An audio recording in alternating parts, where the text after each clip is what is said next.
Savitri, Book 2, The Book of the Traveller of the Worlds, Canto 4, The Kingdoms of the Little Life. But judge not so his spirit's wakened eye, as shines a solitary witness star that burns apart, light's lonely sentinel, in the drift and teeming of a mindless night, a single thinker in an aimless world, awaiting some tremendous dawn of God. He saw the purpose in the works of time. Even in that aimlessness, a work was done, pregnant with magic will and change divine. The first writhings of the cosmic serpent force uncoiled from the mystic ring of matter's trance. It raised its head in the warm air of life.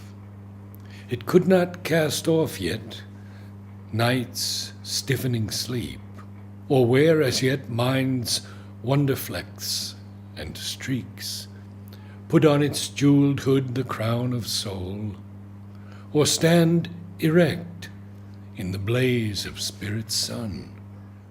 As yet were only seen foulness and force, the secret crawl of consciousness to light, through a fertile slime of lust and battening sense, beneath the body's crust of thickened self, a tardy, fervent working in the dark, the turbid yeast of nature's passionate change, ferment of the soul's creation out of mire. A heavenly process donned this gray disguise, a fallen ignorance in its covert night, labored to achieve its dumb, unseemly work, a camouflage of the inconscious need to release the glory of God in nature's mud. His sight, spiritual, in embodying orbs, could pierce through the gray phosphorescent haze and scan the secrets of the shifting flux that animates these mute and solid cells, and leads the thought and longing of the flesh, and the keen lust and hunger of its will. This too he tracked along its hidden stream, and traced its acts to a miraculous fount, a mystic presence none can probe nor rule, creator of this game of ray and shade, in this sweet and bitter paradoxical life, asks from the body the soul's intimacies, and by the swift vibration of a nerve, links its mechanic throbs to light and love. It summons the spirit's sleeping memories up from subconscious depths beneath time's foam, oblivious of their flame of happy truth, arriving with heavy eyes that hardly see.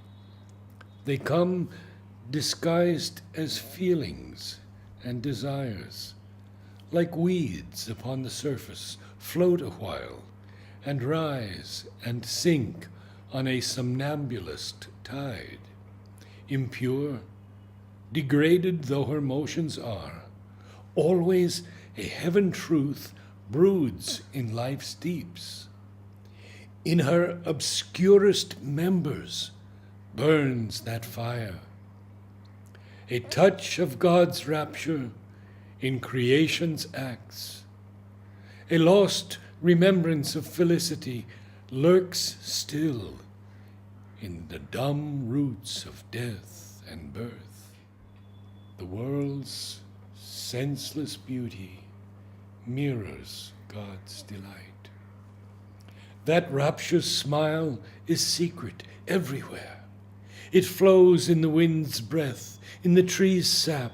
Its hued magnificence blooms in leaves and flowers.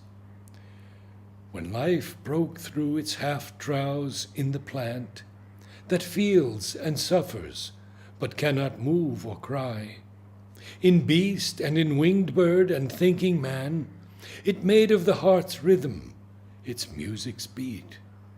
It forced the unconscious tissues to awake and ask for happiness and earn the pang and thrill with pleasure and laughter of brief delight and quiver with pain and crave for ecstasy.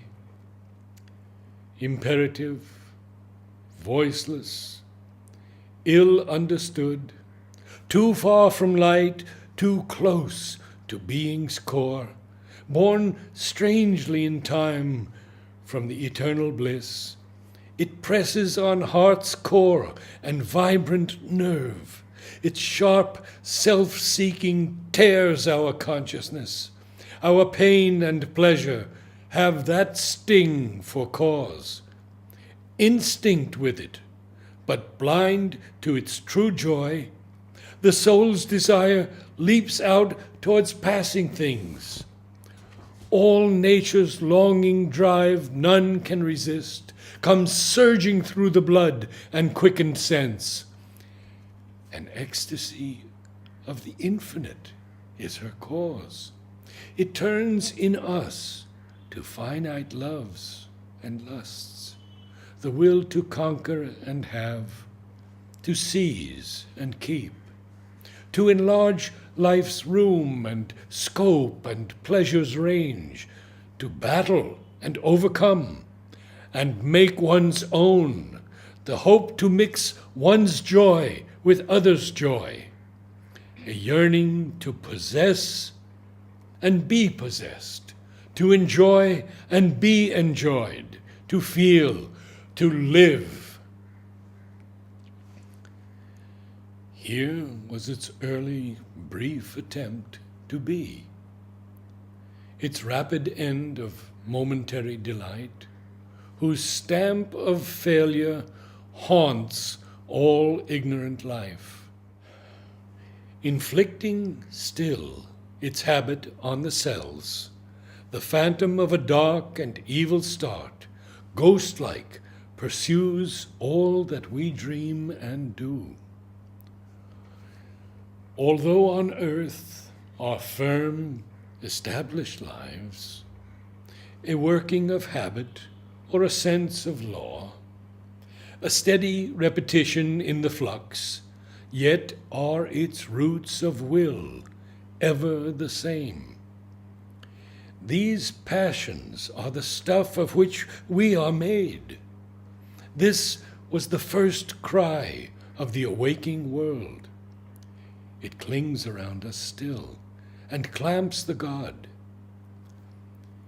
Even when reason is born and soul takes form, in beast and reptile, and in thinking man it lasts, and is the fount of all their life.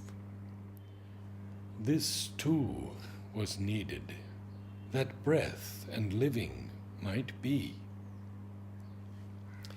The spirit, in a finite, ignorant world, must rescue so its prisoned consciousness, forced out in little jets at quivering points from the inconscience sealed infinitude.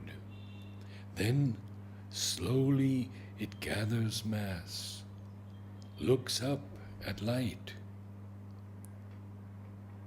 This nature lives tied to her origin. A clutch of nether force is on her still. Out of unconscious depths her instincts leap. A neighbor is her life to insentient naught.